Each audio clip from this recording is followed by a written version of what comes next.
जय हिंद प्यारे साथियों, कैसे हो आप सब? बिल्कुल मस्त होंगे। Unique study with Ajay YouTube channel पर आप सभी का बहुत बहुत स्वागत है। आज के इस वीडियो में हम बात करने वाले हैं प्यारे साथियों एक बहुत ही महत्वपूर्ण टॉपिक पर, और वो टॉपिक जुड़ा हुआ है पीएचडी से। यदि आप पीएचडी करना चाह रहे हो, आपका सपना है पीएचडी करना, तो इस वीडियो को आप लास्ट तक जरूर देखना प्यारे साथियों। आज के हमारे इस वीडियो का टॉपिक है कि जब हम पीएचडी का इंटरव्यू देने के लिए जाएंगे। प्यारे साथियों, जो पीएचडी में एडमिशन का प्रोसेस होता है उसमें सबसे पहले एंट्रेंस एग्जाम होता है, उसके बाद इंटरव्यू होता है। तो जब हम इंटरव्यू देने के लिए जाएंगे तो वहां पर जो इंट्रोडक्शन होगा कि हम अपना इंट्रोडक्शन किस तरीके से दें, इस टॉपिक के ऊपर हम यहाँ पर बात करने वाले हैं। बाकी आपका पीएचडी में एडमिशन नहीं हो पा रहा है, आपके रिटन एग्जाम में तो बहुत अच्छा स्कोर हो जाता है, लेकिन आपके इंटरव्यू में बहुत अच्छा स्कोर नहीं हो पा रहा है, जिसकी वजह से आपका फाइनली किसी भी यूनिवर्सिटी में एडमिशन नहीं हो पा रहा है।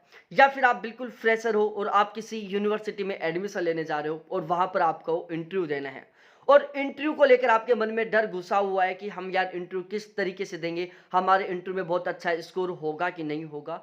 तो प्यारे साथियों, यदि आप अपनी इंटरव्यू की परफॉर्मेंस को बहुत अच्छी बनाना चाहते हो, आप इंटरव्यू में 90% प्लस का स्कोर करना चाहते हो, तो इसी वीडियो के डिस्क्रिप्शन में मैंने एक एप्लीकेशन का लिंक दिया है, जहां पर आपको पीएचडी इंटरव्यू के नाम से एक कोर्स मिलेगा। उस कोर्स को आप परचेज कर सकते हो, बिल्कुल नॉमिनल चार्ज है, जहां पर आपको पीएचडी का जो एंट्रेंस एग्जाम होगा उसके संबंध में सारी जानकारी दी जाएगी, और स्पेशली इंटरव्यू के संबंध में आपको सब कुछ सिखाया जाएगा, सब कुछ बताया जाएगा आपको। यहां तक कि आप इंटरव्यू रूम में किस तरीके से एंट्री करोगे, फिर अपना इंट्रोडक्शन किस तरीके से दोगे, क्वेश्चनों का आंसर किस तरीके से दोगे, ओवरऑल इंटरव्यू से रिलेटेड आपको हर एक जानकारी दी जाएगी। आपके मन में जो इंटरव्यू को लेकर डर बैठा हुआ है उसको खत्म किया जाएगा, तो आप वो बैच लेकर इंटरव्यू की बहुत अच्छी तैयारी कर सकते हो। अब यहां पर हम बात करते हैं प्यारे साथियों इंट्रोडक्शन के बारे में। देखो, किसी भी काम की यदि शुरुआत हम एक सही तरीके से करते हैं तो उस काम के सही होने के पूरे पूरे चांस होते हैं, और यदि किसी काम की शुरुआत ही गलत तरीके से हो जाए तो उस काम के ठीक होने के जो चांस है वो बिल्कुल 0% हो जाते हैं, और उस काम के बिगड़ने के चांस पूरे पूरे हो जाते हैं। प्यारे साथियों, आज हम बात करने वाले हैं कि जब आप पीएचडी का इंटरव्यू देने के लिए जाओगे, सबसे पहले स्टार्टिंग में आपको अपना इंट्रोडक्शन देना होगा, क्योंकि जो इंटरव्यू लेने वाले हैं सबसे पहले आपसे क्वेश्चन यही पुट अप करेंगे कि आप अपने बारे में कुछ बताओ। तो आपको सबसे पहले अपना इंट्रोडक्शन देना होगा। यदि आप अपना इंट्रोडक्शन बहुत ही इंटरेस्टिंग तरीके से देते हैं, बहुत ही सही ढंग से देते हैं, तो उसका आपके इंटरव्यू पर बहुत ज़्यादा पॉजिटिव इफेक्ट पड़ेगा। आपके जो मार्क्स हैं उनके ऊपर भी बहुत बड़ा इफेक्ट पड़ेगा। और यदि आपने अपना इंट्रोडक्शन सही ढंग से नहीं दिया तो हो सकता है कि आपका इंटरव्यू वहीं पर खत्म हो जाए और आपके मार्क्स कम आएंगे, यह बिल्कुल 100% श्योर है। ठीक है, तो हमें अपना इंट्रोडक्शन बहुत सही ढंग से देना है। अब इंट्रोडक्शन किस तरीके से देना है, इस टॉपिक के ऊपर हम यहां पर बात कर रहे हैं। तो मैं एक बार इसको थोड़ा मिनिमाइज कर देता हूं, इसके बारे में आपको मैं कंप्लीट जानकारी दूंगा। पीएचडी के इंटरव्यू का मेरा 3 यूनिवर्सिटियों का एक्सपीरियंस है प्यारे साथियों, जिसमें एक यूनिवर्सिटी में मेरी ओवरऑल फर्स्ट रैंक थी ज्योग्राफी सब्जेक्ट से, दूसरे में मेरी सेकंड रैंक थी, और तीसरे से फिलहाल मैं पीएचडी कर रहा हूं। अब हम यहां पर बात करते हैं प्यारे साथियों कि आपको इंट्रोडक्शन किस तरीके से देना है। प्यारे साथियों, जब भी आप स्टार्टिंग में अपना इंट्रोडक्शन दोगे तो आपको अपना जो इंट्रोडक्शन है वो एक इंटरेस्टिंग तरीके से देना है, पूरे कॉन्फिडेंस के साथ देना है। इंटरेस्टिंग तरीके से कैसे? देखो, कुछ लोग हैं जो अपना इंट्रोडक्शन कुछ इस तरीके से देते हैं, सामने वाला है जो खुद को बोर फील करने लग जाता है, वो ऐसे सोचने लग जाता है कि क्या बता रहा है ये। कुछ लोग अपना इंट्रोडक्शन बहुत इंटरेस्टिंग तरीके से देते हैं, सामने वाले के अंदर इंटरेस्ट आ जाता है कि यार इसका जो इंट्रोडक्शन वो हमें सुनना ही चाहिए। तो आपको जो अपना इंट्रोडक्शन है वो एक इंटरेस्टिंग फेज में देना है, जिससे कि सामने वाले को सुनने में मजा आए, वो बोर ना हो। इसके अलावा प्यारे साथियों, इंट्रोडक्शन आपको बहुत लंबा चौड़ा नहीं देना है। आपका जो इंट्रोडक्शन है वो बिल्कुल शॉर्ट स्वीट होना चाहिए, और उसमें आपसे संबंधित जो महत्वपूर्ण महत्वपूर्ण बातें हैं वो सभी भी कवर हो जानी चाहिए। अब हम बात करते हैं यहाँ पर सेकंड फेज की, जहां पर आपको अपना खुद का नाम बताना है। यहाँ पर मैं इंग्लिश मीडियम वालों के लिए और हिंदी मीडियम वालों के लिए, दोनों के लिए स्टेटमेंट बता रहा हूँ, और आपको बिल्कुल सेम स्टेटमेंट रट लेना है। यदि आप हिंदी मीडियम के हो तो आपको अपना नाम बताना है, जैसा कि सर आप जानते हैं मेरा नाम अजय कुमार शर्मा है। यहाँ पर आप सर शब्द और ऐड कर लो। जैसा कि सर आप जानते हैं मेरा नाम अजय कुमार शर्मा है। और यदि आप इंग्लिश मीडियम से हो तो आपको अपना नाम बताना है, sir my name is Ajay Kumar Sharma. तो हिंदी मीडियम वालों को अपना नाम बताना है, जैसा कि सर आप जानते हैं मेरा नाम अजय कुमार शर्मा है। इंग्लिश मीडियम वालों को बताना है, sir my name is Ajay Kumar Sharma. अब हम तीसरे फेज में बात करते हैं अपने एड्रेस के बारे में। अब अपने एड्रेस के बारे में किस तरीके से बताना है, सबसे पहले आपको अपने स्टेट का नाम लेना है, उसके बाद आपको अपने डिस्ट्रिक्ट का नाम लेना है और फिर आपको अपने गांव का नाम लेना है। जैसे मैं राजस्थान के अलवर जिले के चांदपुरी गांव का रहने वाला हूं। आप यहां पर अपना स्टेट, अपना डिस्ट्रिक्ट और अपना गांव ऐड कर लेना। बाकी इसी फॉर्मेट को याद करना है कि सर मैं राजस्थान के अलवर जिले के चांदपुरी गांव का रहने वाला हूं। अब हम बात करते हैं प्यारे साथियों चौथे फेज के बारे में, जहां पर आपको अपनी एजुकेशन के बारे में बताना है।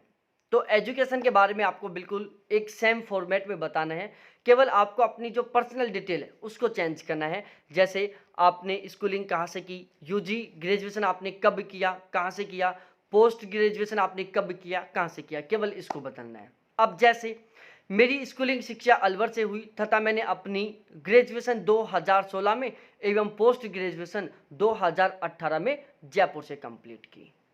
हाँ, अब इसमें एक कंडीशन और हो सकती है। कुछ कैंडिडेट ऐसे होते हैं जिन्होंने ग्रेजुएशन कहीं और से की होती है और पोस्ट ग्रेजुएशन कहीं और से की होती है, तो वो अपनी एजुकेशन का इंट्रोडक्शन किस तरीके से दें। मेरी स्कूलिंग शिक्षा अलवर से हुई तथा मैंने अपनी ग्रेजुएशन 2016 में आगरा से एवं अपनी पोस्ट ग्रेजुएशन 2018 में जयपुर से कंप्लीट की। और हाँ, ध्यान रखना प्यारे साथियों, आपको अपनी जो स्कूलिंग एजुकेशन है उसके बारे में ज़्यादा डिटेल से नहीं बताना है। कुछ लोग ऐसा करते हैं कि सर हमने 5वीं तक की पढ़ाई तो उस स्कूल से की थी, 5वीं से और 10वीं तक की पढ़ाई हमने उस स्कूल से की, 11वीं 12वीं हमने वहाँ से पढ़ा। ऐसा नहीं बताना। आपको अपनी जो स्कूलिंग एजुकेशन है उसको केवल एक लाइन में फिनिश करना है। उसके बाद आपने ग्रेजुएशन कहाँ से की और कब की, पोस्ट ग्रेजुएशन कहाँ से की और कब की, ये दोनों डिटेल से बताना है। अब बात करते हैं यहाँ पर हम प्यारे साथियों 5वें फेज के बारे में। आप पीएचडी का इंटरव्यू देने के लिए जा रहे हो। यदि आपने नेट या जेआरएफ क्वालिफाई कर रखा है तो उसके बारे में आप किस तरीके से बताओगे। तो आपको बताना है प्यारे साथियों, इसमें 2 कंडीशन है। पहली कंडीशन तो क्या है कि आपने यदि पहले या दूसरे अटेम्प्ट में नेट जेआरएफ पास कर रखा है। दूसरी कंडीशन क्या है कि यदि आपने तीसरे, चौथे या 5वें अटेम्प्ट में नेट या जेआरएफ पास किया है तो आपको किस तरीके से अपने नेट जेआरएफ के बारे में बताना है। तो प्यारे साथियों, यदि आपने पहले या दूसरे अटेम्प्ट में नेट जेआरएफ पास कर रखा है तो आपको किस तरीके से बताना है कि जून 2019 में पहले या दूसरे अटेम्प्ट में मेरा ज्योग्राफी सब्जेक्ट से नेट या जेआरएफ पास हुआ था, कौन से वाले एग्जाम में हुआ था ये बताना है। यदि पहले प्रयास में हुआ तो पहला प्रयास बताना है, दूसरे प्रयास में हुआ तो दूसरा प्रयास बताना है, नेट हुआ है तो नेट बताना है, जेआरएफ हुआ है तो जेआरएफ बताना है और सब्जेक्ट का नाम बताना है। तो मैं एक बार दोबारा से पढ़कर बताता हूं। जून 2019 में पहले अटेम्प्ट में मेरा ज्योग्राफी सब्जेक्ट से जेआरएफ पास हुआ। बिल्कुल इजी तरीके से बताओ। अब हम बात करते हैं यहाँ पर दूसरी कंडीशन के बारे में। यदि आपका नेट या जेआरएफ तीसरे या चौथे अटेम्प्ट में हुआ है तो आपको किस तरीके से बताना है, जून 2019 में मेरा नेट या जेआरएफ पास हुआ था। अब यहाँ पर आपको ये नहीं बताना कि मेरे तीसरे प्रयास में नेट हुआ था या चौथे प्रयास में जेआरएफ हुआ था। आपको डायरेक्टली ये बताना है कि जून 2019 में मेरा नेट पास हुआ था या जून 2019 में मेरा जेआरएफ पास हुआ था। अब हम बात करते हैं छठे पेज के बारे में, जहां पर आपको बताना है पीएचडी में एडमिशन से रिलेटेड। यदि आप पीएचडी में एडमिशन से रिलेटेड पहले या दूसरा ही प्रयास कर रहे हो तो आपको बताना है कि पीएचडी में एडमिशन के लिए ये मेरा पहला प्रयास है या पीएचडी में एडमिशन के लिए मेरा दूसरा प्रयास है। और यदि आप तीसरी, चौथी बार कोशिश कर रहे हो, 5वीं बार कोशिश कर रहे हो या फिर आपका जेआरएफ क्वालिफाई हुए 2 साल हो गए और फिर आप पीएचडी का इंटरव्यू देने के लिए जा रहे हो, तो फिर आपको इस टॉपिक पर बात नहीं करनी कि पीएचडी में एडमिशन के लिए मेरा चौथा प्रयास है, 5वां प्रयास है। आपको इस टॉपिक को बिल्कुल बंद रखना है। हम बात करते हैं कि आपको अपना इंट्रोडक्शन एक सीक्वेंस में किस तरीके से बताना है। अब मैं यहाँ पर बताता हूँ। जैसा कि सर आप जानते हैं मेरा नाम अजय कुमार शर्मा है। मैं राजस्थान के अलवर जिले के चांदपुरी गाँव का रहने वाला हूँ। मेरी स्कूलिंग शिक्षा अलवर जिले में हुई। मैंने ग्रेजुएशन 2016 में एवं पोस्ट ग्रेजुएशन 2018 में जयपुर से कंप्लीट की। जून 2019 में पहले अटेम्प्ट में मेरा जेआरएफ क्वालिफाई हुआ। पीएचडी में एडमिशन को लेकर ये मेरा पहला प्रयास है। यदि आप इस कॉन्फिडेंस के साथ और इस लय के साथ अपना इंट्रोडक्शन दोगे तो 100% प्यारे साथियों इस इंट्रोडक्शन का आपके इंटरव्यू पर बहुत पॉजिटिव इफेक्ट पड़ेगा। तो आप अपना इंट्रोडक्शन कुछ इस तरीके से दें। तो फाइनली इस तरीके से प्यारे साथियों आप अपना इंट्रोडक्शन दें। ये इंट्रोडक्शन का एक अट्रैक्टिव तरीका है जो आपके इंटरव्यू की परफॉर्मेंस पर 100% पॉजिटिव इफेक्ट डालेगा।